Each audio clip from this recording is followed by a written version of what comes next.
အရင်တစ်ပိုင်းမှာတော့ချောင်းလေးတီယူရဲ့ပထမဦးဆုံးအချိန်လေးလံပွဲကိုမိုက်ကယ်မလာရန်အနိုင်ရရှိခဲ့ပြီးကင်တိုရှစ်တစ်ယောက်မှလည်းနောက်ထပ်၄လံပွဲနှစ်ခုမှာသူရအောင်ယူရမယ်လို့အတွေးထဲကနေတွေးနေခဲ့ပါတယ်။စကားမဆက်တငယ်ချင်းတို့ရေတငယ်ချင်းတို့အနေနဲ့ကျွန်တော်နေ့စဉ်တင်ပေးနေတဲ့ဗီဒီယိုတွေကိုကြားနေတတ်တဲ့ဆိုရင် channel လေးကိုလည်း subscribe လုပ်ခဲ့ပြီး VPN လေးနဲ့ကြည့်ပေးကြပါအောင်နော်။ကြည့်နေတဲ့အထဲမှာ channel ကို subscribe လုပ်ထားတဲ့လူတွေလည်းရှိသလို VPN ခံပြီးမကြည့်တဲ့သူတွေလည်းများနေတဲ့အတွက်ကြောင့် VPN ခံပြီးကြည့်ဖို့ကျွန်တော်အထူးတောင်းဆိုချင်ပါတယ်။ကဲမောင်ဝါလေးကိုပြန်ဆက်လိုက်ရအောင်။ chapter အစချောင်းလေးတီယူကလည်းဒါဆိုကျွန်တော်တို့နောက်ထပ် item အတွက်လေးလံပွဲကိုဆက်လိုက်ကြရအောင်ညှလို့ပြောနေခဲ့ပြီးမျောစင်ပြ35ပြားကနေစပါမယ်ညှလို့ပြောနေခဲ့ပါတယ်။ကင်တုံရှိရဲ့အတွေ့အထဲမှာလည်းငါဒီတစ်ခေါက်တော့အနိုင်ရမှာဖြစ်မယ်လို့ပြောကမျောစင်ပြ60လို့ပြောပြီး item ကိုလေးလံဝင်ဆွဲနေခဲ့ပြီးတော့တစ်ဖက်မှာမိုက်ကယ်မလာရန်လည်းမျောစင်ပြ100လို့ပြောကပါဝင်လိုက်တဲ့အတွက်ကြောင့်ကင်တုံရှိတစ်ယောက်မှလည်းအရင်ကလှမ်းသွားခဲ့ပါတယ်။ပြန်ရခတ်နေတဲ့ကင်တုံရှိတစ်ယောက်ကတော့သူ့ရဲ့အဖွဲ့သားတွေကိုပဲငါ့ကိုပတ်စံနေနေလောက်ချေးပေးပါကွာမင်းမရှိလားလို့တောင်းနေရပြီးတော့ချောင်းလေးတီယူကလည်းတစ်ချိန်နှစ်ချိန်ရောင်းထတော့ပါပြီညအောင်မြင်တော့ပါပြီဗျလို့ပြောနေခဲ့ပါတယ်။အဲ့နောက်ချောင်းလေးတီယူကလည်းနောက်ဆုံးလေးလံပွဲမျောစင်ဒင်းကားပြ35ပြားမှာစတင်ပါပြီလို့ပြောနေတဲ့အချိန်ထုံးစံအတိုင်းမိုက်ကယ်မလာရန်ကတော့ရက်လိုက်ပါခီးတွားကုန်တယ်မျောစင်ပြား100လို့ပြောကငါအကုန်လုံးကိုမျောစင်ပြား300နဲ့ယူမယ်လို့ပြောနေခဲ့ပါတယ်အခုလိုလေးလံပွဲမှာရှောင်းနေတာတဲ့အတွက်ကြောင့်မြေပြင်ပေါ်မှာဒူးထောက်ပြီးစိတ်တက်ကြနေကချီးပဲအမြင့်ဆုံး state လို့ပြောနေခဲ့ပြီးတော့ကင်တိုရှိရဲ့အဖွဲ့သားကလည်းအဖွဲ့ကောင်းဆောင်နောက်ထပ်အခွင့်အရေးကိုမှန်းလို့ရပါသေးတယ်လို့ပြောနေခဲ့ပါတယ်မိုက်ကယ်မလာရန်ရဲ့လူတွေကတော့ဒုဥက္ကဋ္ဌအားလုံးကိုထည့်ပြီးပါပြီကျွန်တော်တို့ဘာလုပ်ကြမလဲလို့မေးနေခဲ့ပြီးတော့မိုက်ကယ်မလာရန်လည်းခရမ်းချင်ဒီတစ်လုံးကိုယူလိုက်ခါကောင်းတယ်လို့ပြောနေခဲ့ပြီးမိုက်ကယ်မလာရန်အတွေ့အထဲမှာတော့ဟွန်းကောင်းလိုက်တဲ့ထွက်ကုန်ပါလားငါဒီကိုတန်းလာလိုက်တာတကယ်ကိုကောင်းသွားတာပဲလို့တွေးနေခဲ့ပြီးမိုက်ကယ်မလာရန်လည်းငါတို့မျှော်စင်ပထမတက်ကိုမြင်မြန်သွားရအောင်လို့ပြောနေခဲ့ပါတယ်လေလံပွဲပြီးတော့လို့ပြန်မလို့လုပ်နေတဲ့ကြောင်လေးတီယူစီကိုတော့စူးအားလည်းရောက်ရှိလာခဲ့ပြီးဟိုင်းတီကိုလည်းနှုတ်ဆက်နေခြင်းကြောင်လေးတီယူကလည်းစူးအားကိုတွေ့တဲ့အတွက်ကြောင့်မင်းကငါ့ကိုချူရူပေးရဲ့လူသားမလားမင်းရဲ့နာမည်ကလို့ပြောနေခဲ့ပြီးတော့စူးအားလည်းငါ့ကိုမှတ်မိတယ်ပေါ့ဆိုပြီးမင်းနေခဲ့ပါတယ်ကြောင်လေးတီယူကလည်းစူးအားကိုကြည့်လိုက်ပြီးတော့ဘူးဟာလာလို့ပြောလိုက်တဲ့အခါစူးအားရဲ့အတွေ့အထဲမှာလည်းဟာငါနာမည်ကစူးအားပါဟာငါ့ကိုမှတ်မိတာတော်ပါသေးတယ်လို့ပြောနေခဲ့ပါတယ်အဲ့အခါစူးအားကလည်းငါတို့ဓာတ်ပုံအတူထည့်ရိုက်လို့ရမလားမင်းကိုချူရူပေးမယ်လို့ပြောလိုက်တဲ့အခါမှာတော့ကြောင်လေးတီယူကလည်းညချူရူဆိုပြီးပြောနေခဲ့ပြီးတော့အဲ့အချိန်ကြောင်လေးတီယူကလည်းမရဘူးညငါချူရူကိုမလိုအပ်ဘူးလို့ပြောလိုက်တဲ့အခါစူးအားကလည်းကြောင်သွားခဲ့ပြီးမလိုဘူးလားလို့မေးလိုက်ပါတယ်အဲ့အချိန်ကြောင်လေးတီယူကတော့အဲ့အစငါ့ကိုကော်ဖီလို့ခေါ်တဲ့အရာတာကိုပေးပါချူရူနဲ့စင်တယ်လေးလို့ပြောလိုက်တဲ့အခါစူးအားကလည်းကော်ဖီဟုတ်လားလို့ပြောနေရင်နဲ့သူယူလာတဲ့ကော်ဖီတို့ကိုထုတ်လိုက်ပြီးတော့မဟုတ်မှလွယ်ရောမင်းရဲ့ဒီကော်ဖီမစ်ကိုပြောနေတာလားလို့မေးနေခဲ့ပါတယ်ကြောင်လေးတီယူကလည်းဟုတ်တယ်ညစားနေနေကိုကောင်းလို့ဟာမျိုးကိုပဲမရှိဘူးလားညလို့ပြောလိုက်ပြီးကြောင်လေးတီယူရဲ့စကားကြောင့်စူးကလည်းအနှဲငယ်တော့စဉ်းစားနေကအဲ့နောက်မှာတော့အကုန်လုံးကိုထုတ်ပေးလိုက်တဲ့အခါကြောင်လေးတီယူကလည်းညဟာကျေးဇူးတင်ပါတယ်ညလို့ပြောနေခဲ့ပြီးစူးကလည်းဒါရီရောပဲယူမလားလို့မေးလိုက်ပါတယ်တကယ်တော့ကြောင်လေးတီယူကချူရူကိုမတောင်းမနဲ့ဘာလို့စားရင်ငေကောင်းနေနဲ့ကော်ဖီတို့ကိုတောင်းနေလဲဆိုတော့ဆယ်ကျုံးခိုင်းထားတဲ့အတွက်ကြောင့်ပါအိမ်ကိုပြန်ရောက်လာတဲ့အခါလူတွေနဲ့ဒီလိုအရာတွေကိုညှိနှိုင်းပြီးလာခဲ့တယ်ဆိုရင်တနာရီစာအယောင်းကြောင့်ဖြစ်ခွင့်ပေးမယ်လို့ပြောထားတဲ့အတွက်ကြောင့်ကြောင်လေးတီယူကလည်းဒီအကြောင်းတွေကိုပြန်တွေးနေကသူ့ရဲ့စိတ်ထဲမှာလည်းဟီဒါနဲ့ဆိုရင်တော့ငါပတ်ဆက်ကြုံအပေါ်ကိုစင်ကြလို့ရပြီလို့တွေးနေခဲ့ပါတယ်အဲ့နောက်မှာတော့ကြောင်လေးတီယူကလည်းစူးကနဲ့အတူဓာတ်ပုံရိုက်နေခဲ့ပြီးချစ်စရာကောင်းတဲ့ post လေးတွေပြီးနှစ်ယောက်သားပျော်နေကြပါတယ်စူးကလည်းပုံကောင်းလေးတွေရလိုက်တဲ့အတွက်ကြောင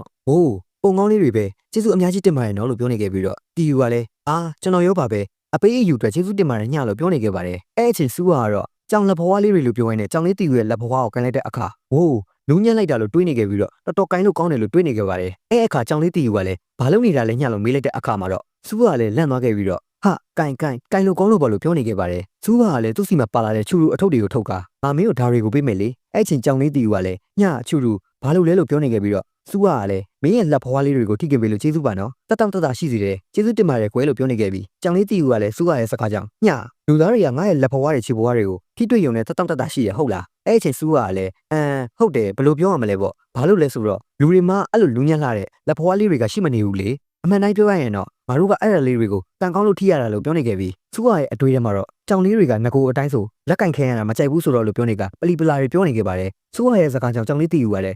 အဲ့ဒါကတကယ်ကြီးလားလို့အတီးထွင်သွားခဲ့ပြီးတော့စူးကလည်းအင်းလီလို့ပြောလိုက်တဲ့အခါကြောင်လေးတီယူရဲ့အတွေ့အထဲမှာလည်းငါရဲ့လက်ဖွားတွေကကံကောင်းစေတဲ့လက်ဖွားတွေပဲလို့တွေးနေခဲ့ပါတယ်အဲ့နောက်မှာတော့စူးရဲ့တငယ်ချင်းကလည်းကြောင်လေးတီယူကိုငေကိုကောင်းမှုပေးထားတဲ့အတွက်ကြောင့်သူကကြောင်လေးတီယူနဲ့ဓာတ်ပုံရိုက်လို့ရမလားလို့ခွင့်တောင်းနေခဲ့ပြီးကြောင်လေးတီယူကလည်းဒါပေါ်ညလို့ပြောနေခဲ့ပါတယ်နှစ်ယောက်သားအတူတူဓာတ်ပုံတွေရိုက်ခဲ့ပြီးတဲ့နောက်မှာတော့စူးရဲ့တငယ်ချင်းကလည်းဒါဆိုလို့ပြောနေရင်တက်လာမှာကြောင်လေးတီယူကသူ့ရဲ့လက်ဖွားတွေကိုထုတ်ပေးလိုက်ပြီးငါလက်ဖွားတွေကိုထိလို့ရတဲ့ညပြီးရင်တော့ငါ့ကိုစူးလက်တွေပေးပါညလို့ပြောနေခဲ့ပါတယ်အဲ့နောက်မှာတော့စူးကတငယ်ချင်းရဲ့အတွေ့အထဲမှာလည်းချစ်စရာလေးပဲနောက်တစ်ခါငါလည်းချူလူယူလာရမယ်လို့တွေးနေခဲ့ပြီးလက်ဆောင်နဲ့အများကြီးရလိုက်တဲ့တီယိုတယောက်မှလည်းညဟာဆိုပြီးပျော်နေခဲ့ပါတယ်တီယိုရဲ့အတွေ့အထဲမှာတော့သူတို့ကငါ့ရဲ့လက်ဖွားကိုထိခွင့်ပေးလိုက်တာ24နာရီအယောင်ဖြစ်လို့ရပြီခွလို့ပြောနေခဲ့ပြီးဟုတ်တယ်ညငါမှနောက်ထပ်မစ်ရှင်ရှိသေးတယ်လို့ပြောနေခဲ့ပါတယ်အဲ့နောက်မှာတော့စူးကတယောက်ကြောင်လေးတီယိုနဲ့အတူရိုက်ထားတဲ့ဓာတ်ပုံကိုမိုင်ဒီတင်နေခဲ့ပြီးဟူးလို့ပြောနေကအဲ့အချိန်ကြောင်လေးတီယိုကတော့ရုတ်တရက်ပဲစူးရဲ့အနောက်ကိုရောက်လာလို့စူးကလည်းလန့်သွားခဲ့ပါတယ်ကြောင်လေးတီယူကတော့စူးဟာရဲ့ဖုန်းကိုကြည့်ပြီးချူရူဘူးဟာဘာလုပ်နေတာလဲညလို့ပြောနေခဲ့ပြီးတော့ကြောင်မိသွားတဲ့စူးဟာတယောက်မှလည်းတီယိုမင်းမသွားသေးဘူးလားလို့ပြောနေခဲ့ပါတယ်တီယူကလည်း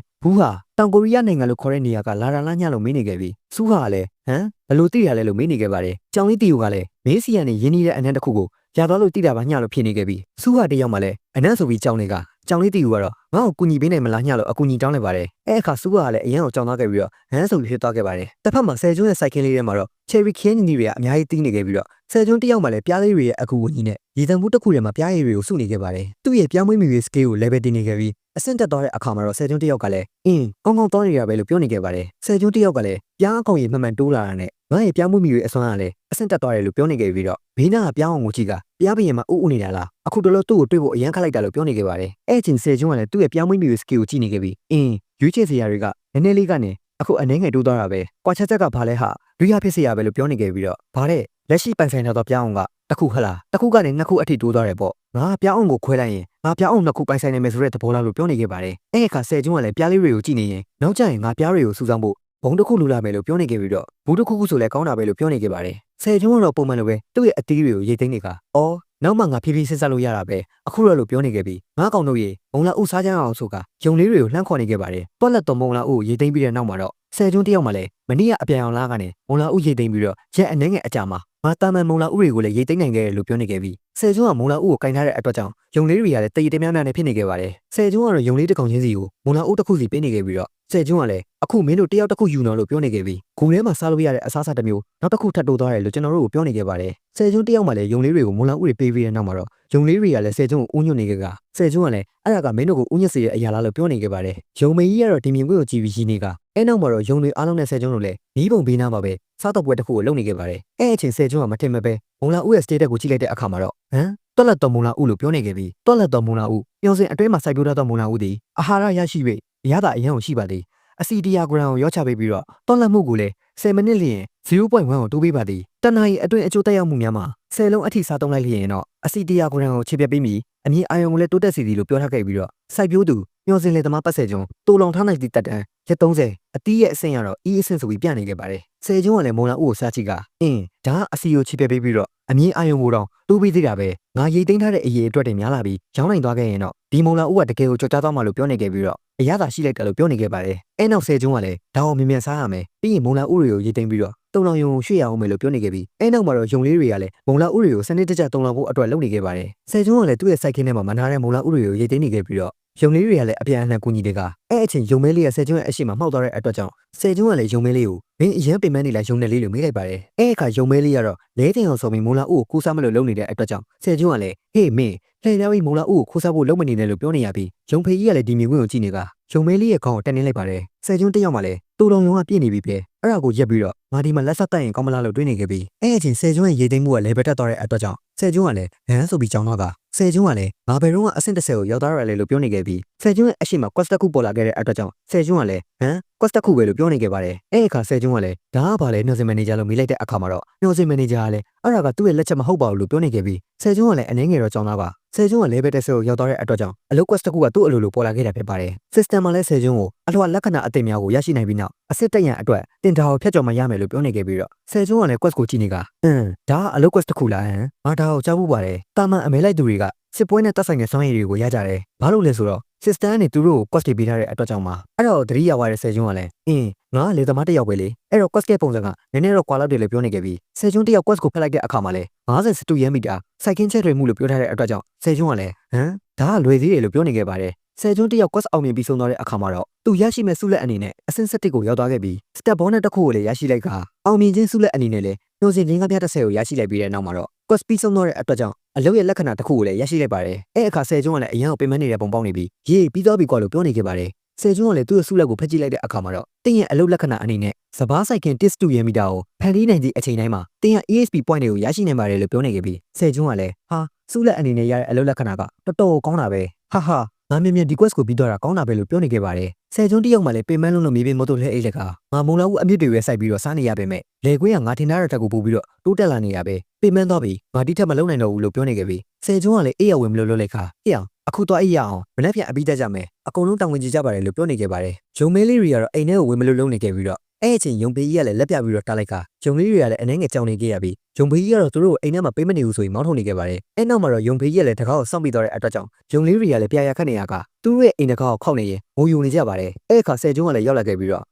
ဘာဖြစ်နေကြတာလဲလို့မေးနေခဲ့ပြီးမင်းတို့တွေအိမ်ကနေမောင်းထုတ်ခံလိုက်ရပြီလားပြီးတော့မင်းတို့အဖြူလေးကောင်နဲ့အနက်ကလေးကလည်းအရွယ်ရောက်တဲ့ယုံတွေဖြစ်လာကြပြီပဲမင်းတို့ကအခုကင်းမဲ့တဲ့အရွယ်ကိုရောက်နေကြပြီဒီနေ့ကတူးမြောင်းဖောက်ဖို့တော့နောက်ကျနေပြီဆိုတော့ငါတို့အတူတူအိတ်ကြမလားလို့ဆယ်ကျုံးကလည်းခေါ်နေခဲ့ပြီးတော့ယုံလေးတွေကလည်းဆယ်ကျုံးနဲ့အတူတူပဲသူ့ရဲ့အိတ်ရပေါ်မှာအိတ်လိုက်ကြပါတယ်အဲ့အချိန်ဆယ်ကျုံးကလည်းတခါတလေတော့ဒီလိုမျိုးကအရန်ကိုကောင်းလာပြီလို့ပြောနေခဲ့ပြီးလူကိုနှွေးထွေးသွားစေတယ်လို့ပြောနေခဲ့ပါတယ်တစ်ဖက်မှာတော့ခေါင်းဆောင်ကင်နိုရှိတယောက်မှလည်းရေလံဘုံတော့မနိုင်ခဲ့တဲ့အတွက်ကြောင့်ဒုံရှိတယောက်လည်းစိတ်ပြက်နေရကဟူးငါသမီးကတော့ငါ့ကိုနဘူးနစာလောက်တော့မယ်လို့ပြောနေခဲ့ပြီးအဲ့အချိန်စူးကနဲ့ကြောင်လေးတီယူကတော့ဒုံရှိရဲ့အနောက်ရောက်လာခဲ့ပြီးစူးကလည်းအဖွဲ့ခေါင်းဆောင်ဒုံရှိဆိုပြီးခေါ်နေခဲ့ပါတယ်ဒုံရှိကလည်းအနောက်ကိုလှည့်ကြည့်ပြီးတော့ငန်းဆိုပြီးကြောင်သွားခဲ့ပြီးတော့ဘာလို့ခရီးသွားကုန်တဲ့ကဒီမှာရှိနေတာလဲလို့မေးလိုက်ပါတယ်အဲ့အခါစူးကလည်းတီယူကပြောစရာတစ်ခုရှိလို့ပါတယ်လို့ပြောလိုက်ပြီးတော့အဲ့အချိန်ကြောင်လေးတီယူကလည်းလူသားမဟုတ်မှလွယ်ရောမင်းကကိုရီးယားကလာတဲ့လူတွေရဲ့ခေါင်းဆောင်လားလို့မေးလိုက်ပါတယ်ဒုံရှိကလည်းဘာလို့လဲလို့ဖြစ်နေခဲ့ပြီးကြောင်လေးတီယူမှလည်းရုတ်တရက်ပဲမထင်မဲ့တဲ့စကားတစ်ခုကိုပြောလိုက်ပြီးတော့မင်းကလည်းစာချုပ်ချုပ်ချင်လာညဆိုပြီးမေးလိုက်ပါတယ်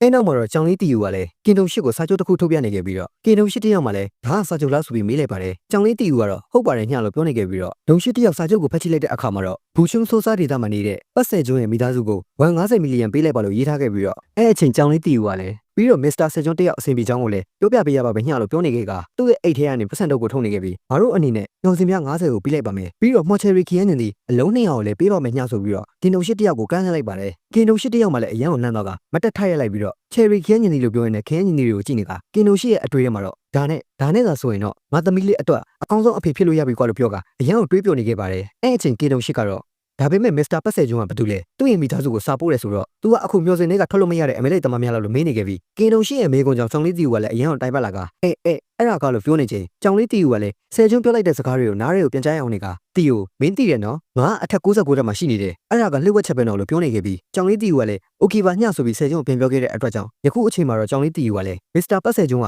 ငါရဲ့အသက်ကိုအထက်40မှာကယ်ခဲ့တာပဲညအဲ့ဒါကြောင့်မလို့ငါသူ့အတွက်အလုပ်လုပ်နေတာညလို့ပြောလိုက်တဲ့အခါမှာတော့ကင်တုံရှိတယောက်မှလည်းဘာအထက်40လို့ပြောလိုက်တာလားဆိုပြီးတော့အရန်အောင်နေခဲ့ပါတယ်ကင်တုံရှိကလည်းအထက်40ကိုသွားနိုင်တဲ့အမဲလိုက်တမရှိရလို့ပြောချင်တာလားဒီမော်ချယ်ရီခီယန်ညင်ဒီတွေကိုသူတွေးခဲ့တာလားလို့မေးနေခဲ့ပြီးကြောင်လေးတီယူကလည်းအဲ့ဒါတော့ငါပြပြလို့မရဘူးညမစ္စတာပတ်စဲကျွန်းကတော်တော်မိုက်တယ်လို့မလို့သူ့မှာလှုပ်ဝက်ချက်တွေအများကြီးရှိတယ်ညလို့ပြောနေခဲ့ပါတယ်အဲ့အခါဒုံရှိရဲ့အတွေ့အထဲမှာတော့အထက်40ငါတို့အကောင်းဆုံးအဖွဲ့ဝင်တွေကိုစုပြီးပေါင်းထားတဲ့အဖွဲ့ဖွဲ့ရင်တော့မှ39တက်ကိုကြော်ဖြတ်နိုင်မှုဆိုရင်တော်တော်ခက်ခဲဦးမှာပဲလို့တွေးနေခဲ့ပြီးတော့အဲ့အထက်ကိုရောက်နိုင်တဲ့အမဲလိုက်သမားတရားဝင်မှတ်တမ်းအကြောင်းထဲမှာလည်းတစ်ခါမှမချဘူးခဲ့ဘူးလို့တွေးနေခဲ့ပါတယ်ကင်တုံရှိတယောက်မှလည်းဆယ်ကျွန်းကိုသူကဘယ်အဖွဲ့ထဲမှမဝင်ထားတဲ့တကူတော့အမဲလိုက်သမားဆိုရင်တော့ပါရမီထူးခြားတဲ့လူတစ်ယောက်ပဲလို့ပြောနေခဲ့ပြီးဒါကလုံးဝအခွင့်ကောင်းပဲဒီအကြောင်းပြချက်နဲ့ငါသူနဲ့အဆက်အသွယ်ရှိနေခဲ့ရင်သူ့ကိုငါတို့အဖွဲ့တွေကိုတော့ထည့်လို့ရတယ်လို့ပြောနေပြီးတော့ငါတို့အနေနဲ့လည်းဒီလိုမျိုးရှာရခတ်နေတဲ့မော်ချယ်ရီခီယန်ညင်ဒီဖြန့်ဖြူးရေးကိုလက်ဝက်ကြီးအုပ်ထားလို့ရနိုင်တယ်လို့တွေးနေခဲ့ပါတယ်အဲ့အခါဒုံရှိကလည်းโอเคလေစာချုပ်ချုပ်လိုက်ရအောင်လို့ပြောနေခဲ့ပြီးတော့ကြောင်လေးတီယူကလည်းအဲ့ဆော်ရဲ့အပေါ်မှာလက်မှတ်ထိုးပေးုံပါပဲညလို့ပြောနေခဲ့ပါတယ်အဲ့နောက်မှာတော့ဒုံရှိကလည်းစာရွက်ပေါ်မှာလက်မှတ်ထိုးပေးလိုက်ပြီးတော့စာချုပ်ပြီးဆုံးသွားတဲ့အခါမှာတော့ဒုံရှိတယောက်လည်းချယ်ရီခီယန်ညင်ဒီတောင်းပိုက်ထားကတီးတဲ့အတိုင်းပါပဲမျောစင်အပြင်ဘက်ကလည်းစာချုပ်ရဲ့အပေးအယူကအ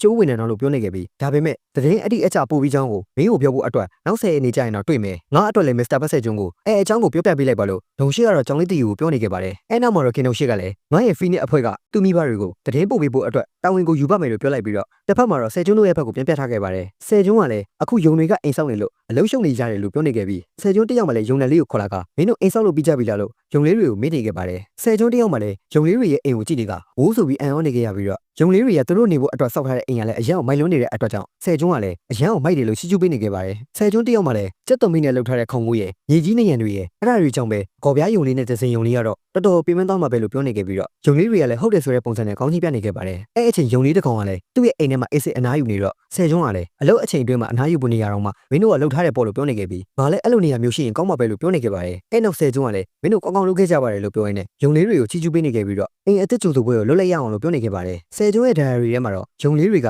ကယုံစုံတွေအိမ်ကနေပြောင်းလာကြတာရက်အနေငယ်ရှိနေပြီလို့ရေးထားခဲ့ပြီးယုံကလေးလေးတွေကသူတို့တွေနေမဲ့အိမ်ကိုစပြီးစောက်ကြနေပေမဲ့ယုံစုံတွေကတော့ထုံးစံအတိုင်းတစ်ကောင်နဲ့တစ်ကောင်အရင်လိုပဲဖတ်တွေ့နေတော့မယ်လို့ရေးထားခဲ့ပါတယ်အဲ့နောက်မှာတော့ဆယ်ကျွန်းနဲ့ယုံကလေးလေးတွေနဲ့စားတောက်ပွဲကိုပြင်လိုက်ကအလုပ်ကြိုးစားတဲ့ယုံကလေးတွေအတွက်လို့ပြောရင်းနဲ့အိမ်အစ်စ်တက်ပွဲကိုပြုလုပ်ပေးနေကသူတို့ရဲ့ခွက်တွေကိုလေးပေါ်မှာမြှောက်ပြီးတော့ cheers လုပ်နေခဲ့ပါတယ်အဲ့နောက်ဆယ်ကျွန်းကလည်းယုံနယ်လေးကို cherry ခရမ်းညင်ဒီဖြော်ရည်ကိုငှဲ့ပေးနေခဲ့ပြီးဒီမှာ Mr. ယုံနယ်လေးအတွက်ဖြော်ရည်တစ်ခွက်ပါငါတို့ကိုအရေးအသွေးကောင်းတဲ့ငါးတွေကိုတိတ်ခင်းပေးတဲ့အတွက်ကျေးဇူးပါပဲကွာလို့ပြောနေခဲ့ပြီးတော့ယုံနယ်လေးကလည်းလက်ခံနေခဲ့ပါတယ်အဲ့အချိန်ဆယ်ကျွန်းကတော့ယုံလေးတွေပြုတ်လုပ်ထားတဲ့မုံလာဦးခွက်ကိုကြည့်နေခဲ့ပြီးမင်းတို့တွေကအရင်အောင်ညံကောင်းကြတာပဲမုံလာဦးကတော့မှအပေါက်ဖြစ်အောင်တူးပြီးတော့ ခွက်ပုံစံလုပ်လိုက်တာကအကြံဉာဏ်ကောင်းပဲလို့ပြောနေခဲ့ပြီးတော့ငါအတွက်တော့ဒီခွက်ကနည်းနည်းသေးပေမဲ့ဖြော်ရည်ကိုတောက်ပြီးတော့တာနဲ့ခွက်ကိုပါတစ်ခါရဲစားလို့ရတော့ပြောဖို့တော့ကောင်းသားပဲလို့ပြောနေခဲ့ပါတယ်အဲ့အချိန်ဆယ်ကျုံးရဲ့အရှိမတော့ယုံဖေကြီးရဲ့ယုံမေကြီးကိုပြုစုပေးနေခဲ့ပြီးဆယ်ကျုံးကလည်းဒီမြင်ကွင်းကိုကြည့်နေကနှစ်ယောက်သားကလည်းချစ်စနိုးနဲ့စပြီးကြည်နူးနေတဲ့အတွက်ကြောင့်တငယ်ချင်းတို့လိုပဲစော်မရှိတဲ့ဆယ်ကျုံးတယောက်မှလည်းဘာလဲဟောက်ဆိုတဲ့ပုံစံနဲ့ဖြစ်နေရပါတယ်အဲ့အခါဆယ်ကျုံးကလည်းတန်တရားဝင်စရာပဲတန်တရားဝင်စရာတအားကိုကောင်းတယ်လို့ပြောနေခဲ့ပြီးသူတို့ကသူတို့ရဲ့ကလေးတွေကိုဘာလို့ထွက်ထားရအောင်လုပ်လိုက်တာလဲလို့ပြောနေခဲ့ပါတယ်အဲ့အချိန်ဆယ်ကျုံးကလည်းယုံနယ်လေးကိုကြည့်ကမင်းတို့တွေတော့အငယ်မောင်လေးတွေညီမလေးတွေရတော့မယ်ထင်တယ်လို့ပြောနေခဲ့ပါတယ်ရုတ်တရက်ဆိုသူတို့ပဲဆယ်ကျုံးရဲ့အရှိမ system ကပေါ်လာခဲ့ပြီးဆယ်ကျုံးရဲ့ system အအောင်စော်နဲ့ကြည့်နေခဲ့ပြီးတဲ့နောက်မှာတော့အစစ်စတိုးဆိုင်ကရက်30ပြည့်လို့ပြန်ဖွင့်လာခဲ့တာပဲဖြစ်ပါတယ်ဒီအခါဆယ်ကျုံးတယောက်မှလည်းအရင်ကပျော်သွားခဲ့ပြီးတော့အစစ်စတိုးဆိုင်ပဲဒီနေ့ကဖွင့်ရပဲလို့ပြောနေခဲ့ပြီးတော့ငါမေ့အောင်သွားတယ်လို့ပြောနေခဲ့ပါတယ်ဆယ်ကျုံးလည်းအချိန်မဆွဲတော့ပဲအစစ်စတိုးဆိုင်ကိုဖွင့်ကြည့်လိုက်တဲ့အခါမှာတော့ strawberry အစစ်100မျှော်စင်ချင်း5ပြား3.5ပြားအာလူအစစ်100မျှော်စင်ပြား5ပြားဆလရွက်အစစ်1000မျှော်စင်ပြား3.1ပြားတော့ပြနေခဲ့ပြီးဆယ်ကျုံးကလည်းဟူဆလရွက်ပဲဆိုပြီးပျော်နေခဲ့ပါတယ်အဲ့အချိန်ဆယ်ကျုံးကလည်းငါဝတ်3တက်သားကင်ကိုစားကျင်နေတာဒါပေမဲ့ဆလရွက်နဲ့ထုတ်ဖို့အထက်ကအသားရှိမနေဘူးဆိုတော့ဆလရွက်ကိုတော့ကြော်သွားရမယ်ထင်တယ်လို့ပြောနေခဲ့ပြီးတော့နောက်ထပ်ချန်နာကအာလူနဲ့ strawberry လို့ပြောကဝေခွေးရခတ်ပြီးပြန်များနေခဲ့ပါတယ်ဆယ်ကျုံးကလည်းငါမှပတ်စံတော့အလုံးလောက်ရှိပါတယ်ဒါပေမဲ့တစ်ခုပဲဝင်နိုင်တယ်ဆုံးဖြတ်ရတော်တော်ခက်တာပဲလို့ပြောနေခဲ့ပြီးကွာကာဘိုဟိုက်ဒရိတ်ကအကောင်းဆုံးပဲကွာလို့ပြောကအာလူအစစ်100ကိုပဲဝယ်ဖို့ရွေးချယ်လိုက်ပါတယ်ဆယ်ကျုံးတယောက်ဝယ်ယူပြီးတော့တဲ့အခါမှာတော့အစစ်ဆိုင်ကလည်းဆယ်ကျုံးအတွက်ဝယ်ယူမှု experience အမှတ်တွေကိုပြနေခဲ့ပြီးအဲ့နောက်မှာတော့အာလူအစစ်ထုတ်ကြီးရလည်းလေးပေါ်မှာပေါ်လာကဆယ်ကျုံးကလည်းကြောင်ကြည့်နေရင်းနဲ့ဆယ်ကျုံးရဲ့ခေါင်းပေါ်တက်တဲ့ကိုပြုတ်ကျလာခဲ့ပါတယ်ဆယ်ကျုံးတယောက်မှလည်းရှောင်းလိုက်ရကလမ်းလိုက်တာကွာလို့ပြောနေခဲ့ပြီးတော့တစ်ဖက်မှာယုံပေကြီးကတော့သူ့ကောင်မလေးစိတ်လှုပ်ရှားသွားတဲ့အတွက်ကြောင့်ဆယ်ကျုံးကိုစူပူချင်းမောင်းနေခဲ့ပါတယ်ဆယ်ကျုံးကလည်းဟာ sorry ပါလို့ပြောလိုက်ရင်လည်းကြည့်ရအောင်ဆိုပြီးအာလူစစ်တွေကိုထုတ်ကြည့်နေခဲ့ပါတယ်ဆယ်ကျုံးကလည်းဟိုးအေးရတာရှိမဲ့ပုံပဲလို့ပြောနေခဲ့ပြီးချက်ချင်းစိုက်ပြီးတခါတည်းပါရေးသိမ်းချင်လာပြီလို့ပြောနေခဲ့ပါတယ်အဲ့အချိန်ဆယ်ကျုံးကလည်းငါတောက်ပေါင်းမယ်ပြုတ်မယ်ပြီးရင်အာလူပန်ကိန်းလှုပ်ရှားမယ်လို့ပြောနေခဲ့ပြီးတော့ချက်ဖို့အရင်ကစိတ်လှုပ်ရှားနေပြီကွာမင်းတို့ရောအဲ့လိုမဖြစ်ဘူးလားဆိုပြီးယုံလေးကိုမေးနေခဲ့ပါတယ်အဲ့နောက်ဆယ်ကျုံးကလည်း okay လေဒါဆိုရင်တော့ဒီနေ့တော့အနားယူပြီးမနေ့ပြန်ကြရင်တော့ငါတို့အာလူစိုက်ဖို့ကိုအာရုံထားကြရမယ်လို့ပြောနေခဲ့ပါတယ်အဲ့အချိန်ဆယ်ကျုံးကလည်းငါတီဦးတော့တတိယပါပြီသူ့အဆင်ပြေနေပါဘာလို့ပြောလိုက်ပြီးတော့သူ့ရဲ့တာဝန်တွေကပြီးဆုံးတော့ပြီးငါရဲ့အလုပ်တွေကိုလုပ်နေရတာပဲလို့ပြောနေခဲ့ပါတယ်တစ်ဖက်မှာတာဝါထဲမှာရှိတဲ့မြို့တစ်မြို့ကိုပြထားပြီးဒီမြို့ကတော့ဗဟိုကုန်တဲ့ခရိုင်ပဲဖြစ်ပါတယ်ဒီမြို့ရဲ့ဈေးထဲမှာတော့တာဝါထဲမှာရှိတဲ့တလိမ့်ဆန်ပေါင်းစုံကဈေးဝယ်နေခဲ့ကြပြီးတော့ဆိုင်တစ်ဆိုင်မှာတော့ကြောင်လေးတီဦးကဆယ်ကျုံးမာလိုက်တဲ့ပစ္စည်းတွေကိုဝယ်ဖို့လုပ်နေကဆောင်းတွေနဲ့ခေါင်းတွေရောက်ချိုစုံပကံလုံးနဲ့ဇုံရောပဲဒီတေအိုးကတော့ကြော်လော်ချက်ဖက်ဖို့အတွက်လုံလောက်တယ်လို့ပြောနေခဲ့ပါတယ်ပစ္စည်းတွေရွေးပြီးသွားတဲ့အခါမှာတော့ကြောင်လေးတီဦးကလည်းဒါတွေအကုန်လုံးဘယ်လောက်လဲခက်ညလို့မေးလိုက်ပြီးတစ်ဖက်မှာဈေးရောက်သူအဖြစ်နဲ့ရှိတဲ့ခွေးကလေးကတော့ကြည့်ရအောင်ရောက်ချိုစုံနောက်အောင်စုပေါင်းပျော်စင်ပြား1.6ပြားပဲပေးပါလို့ပြောလိုက်ပါတယ်အဲ့အချိန်ကြောင်လေးတီဦးကလည်းရှော့ပေါအောင်ကွာလို့ပြောနေခဲ့ပြီးတော့ဆိုင်ရှင်ဖြစ်တဲ့ခွေးလေးမှလည်းဟိုမင်းကဒေရိုးသမားပါလားဒီအနားမှာမင်းကိုအရင်ကတစ်ခါမှမတွေ့ဘူးလို့ပဲအဲ့လိုဆိုတော့လေငါကရောပြီးတော့မင်းကိုမျှော်စင်နေကပြ1.5ပြားနဲ့ပေးလိုက်မယ်လို့ပြောနေခဲ့ပါတယ်အဲ့အချိန်ကြောင်လေးတီဦးကလည်းထပ်ရှော့ပေါအောင်လို့ခေါင်းမနေခဲ့ပြီးတော့ဆိုင်ရှင်ဖြစ်တဲ့ခွေးလေးကလည်းဟေးငါအတွက်ဘာမှချက်မှမဟုတ်ဘူးမင်းကိုထပ်ရှော့မပေးနိုင်တော့ဘူးလို့ပြောနေခဲ့ပြီးကြောင်လေးတီဦးကလည်းတကယ်လားကောင်းပြီလေအဲ့ဒါဆိုလည်းတခြားနေရာတောက်ဝယ်လိုက်မယ်လို့ပြောကဆိုင်ရှင်ကိုပစ္စည်းတွေပြန်ပေးလိုက်တဲ့အခါမှာတော့ဆိုင်ရှင်ကလည်းဘာဆရာဒီလိုမျိုးမရဘူးလေလို့ပြောနေခဲ့ပြီးပြရရီခက်နေကကြောင်လေးတီဦးကလည်းညာငါ့ကိုရှော့စိမပေးဖို့မင်းမပြောနေတာမဟုတ်ဘူးလားလို့မေးလိုက်တဲ့အခါမှာဆိုင်ရှင်ခွေးလေးကလည်းသူ့ခေါင်းကိုကင်ပြီးတော့ကွာဟုတ်ပြီမျောစင်ဒင်းကားပြ1.3ပြားတော့လုတ်ကွာဆိုပြီးပြောလိုက်ပါတယ်ကြောင်လေးတီဦးကလည်း1.2ပြားပဲထားလိုက်မဟုတ်ရင်သွားတော့မယ်လို့ပြောနေခဲ့ပြီးတော့တီဦးရဲ့ခေါင်းမှမူကြောင့်စာပန်ရှင်ကလည်း okay လေဒါဆိုရင်လည်းမျောစင်ဒင်းကားပြ1.2ပြားပဲဒီတက်တော့မရတော့ဘူးလို့ပြောနေခဲ့ပါတယ်အဲ့အခါမှာကြောင်လေးတီဦးကတော့သူ့လက်ထဲကရွှေပြားကိုထုတ်ပေးလိုက်ပြီးတော့ကြော့ဒီမှာပါလို့ပြောရင်းနဲ့အပေးအယူတဲ့သွားတဲ့အတွက်ကြောင့်ကြောင်လေးတီဦးကလည်းကျေးဇူးတင်ပါတယ်လို့ပြောနေခဲ့ပြီးဆန်ရှင်ဖြစ်တဲ့ခွေးလေးခမရမှာတော့ငါကဒီကောင်အစ်စ်လို့ထင်နေတာဆရာကြီးနဲ့တွေ့လိုက်ရတာပဲလို့ပြောနေခဲ့ပါတယ်အဲ့နောက်မှာတော့ကြောင်လေးတီဦးလည်းအမောအပန်းနဲ့ဖြစ်နေကဟူနောက်ဆုံးတော့ပြီးသွားပြီပဲငါကငါတုံးမဟုတ်ပဲနဲ့တခုခုကိုဝင်နိုင်ခဲ့ပြီခွာလို့ပြောနေခဲ့ပြီးတော့ဒီအချက်လက်တွေကိုတော့ဆယ်ကျုံးကတင်ပေးလိုက်တယ်ပဲဖြစ်ပါတယ်ကြောင်လေးတီဦးရဲ့အတွေ့အကြုံမှာတော့တကယ်ကိုမှန်နေတာပဲမစ္စတာဆယ်ကျုံးပြောဆိုလိုမျိုးပဲတကယ်ကြီးအလုပ်ဖြစ်တယ်ကွာညလို့ပြောနေခဲ့ပြီးတော့ဟူငါကအခု short သေးဘယ်လိုယူရမလဲဆိုတာကိုသိသွားတဲ့ခရီးသွားကြောင်ကုန်တွေဖြစ်သွားပြီကွာလို့ပြောနေခဲ့ပါတယ်ကြောင်လေးတီဦးတစ်ကောင်မှလည်းပျော်ပြီးလမ်းလျှောက်နေရင်တနေရာအရောက်မှာတော့ဒီ item ကညှို့စင်အပြင်ဘက်ကနေလာတဲ့ဟာလို့ပြောနေတဲ့စကားတန်ကိုကြားလိုက်ရပြီးကြောင်လေးတီဦးတယောက်မှလည်းတက်ဆကုန်တယ်လေးကိုစကာရန်တယောက်လေးနေတာကိုတွေ့လိုက်ရတဲ့အခါမှာတော့တီယူရဲ့အတွေ့အမှာလဲအဲ့ဒီခွေးကောင်ကစကာရန်မဲညလို့ပြောနေခဲ့ပါတယ်ကဲဒီ chapter လေးကိုတော့ဒီနေရာမှာပဲရန်ရပါစီခင်ဗျာနောက်လာမယ့်အပိုင်းမှာစကာရန်ကိုတွေ့ရတဲ့ကြောင်လေးတီယူတယောက်ဘာတွေဆက်ပြီးဖြည့်ရှင်းမလဲဆိုတော့ဆက်လက်ကြည့်ရှုမှာဖြစ်ပြီးတော့ကြည့်ရှုအားပေးသူတူတူတယောက်စီစီရောလည်းအထူးကျေးဇူးတင်ပါတယ် VPN ခံပြီးကြည့်ပေးခဲ့တဲ့တင်ငယ်ချင်းတို့လည်းချစ်ပါတယ်တတ်တာဗျာနောက်မယ့်ပြန်ကြမယ်